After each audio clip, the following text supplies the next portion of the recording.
नमस्कार. आज आपण इंग्रजी शब्दांचा एक भन्नाट आणि कृतीयुक्त खेळ खेळणार आहोत. तर मग चला सुरू करूया. हा रंगीबेरंगी बोर्ड पहा. उड्या मारायला आणि नाचायला आपण सर्वजण तयार आहोत ना? यात खरंच खूप मज्जा येणार आहे. पूर्वतयारी झाली की हा भारी खेळ स्टार्ट म्हणजे सुरुवातीच्या ठिकाणावरून सुरू करायचा आहे. एकदम सोपं आहे. सोंगट्या म्हणून छोटे दगड, खडे, बिया किंवा रंगीत मणी सुद्धा चालतील. घरातल्याच वस्तू वापरण्याची ही आयडिया भारी आहे. खेळायचं कसं? आधी फासा टाकायचा, चित्राकडे पाहायचं आणि तिथे दिलेली कृती अगदी मजेत करून दाखवायची. अचूक कृती केली की सोंगटी पुढे जाईल, पण कृती चुकली तर मात्र सोंगटी त्याच घरावर राहील. आता सगळ्यात भारी गोष्ट, आणखी एक घर एक्स्ट्रा पुढे जायचंय का? मग पुढचा नियम नक्की आहे का? हा घ्या बोनस नियम. दिलेल्या कृती शब्दाचं इंग्रजीत छान वाक्य बनवलं तर सोंगटी आणखी एक घर पुढे जाईल.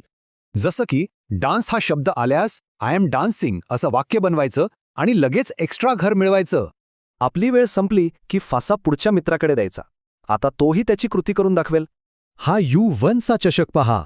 गटातली सगळी मुलं इथपर्यंत पोचेपर्यंत हा खेळ असाच रंगत जाईल. तर मग वाट कसली पाहायची? आज फाशावर कोणता कृती शब्द पहिल्यांदा येईल ते पाहण्यासाठी लगेच खेळायला सुरुवात करूया.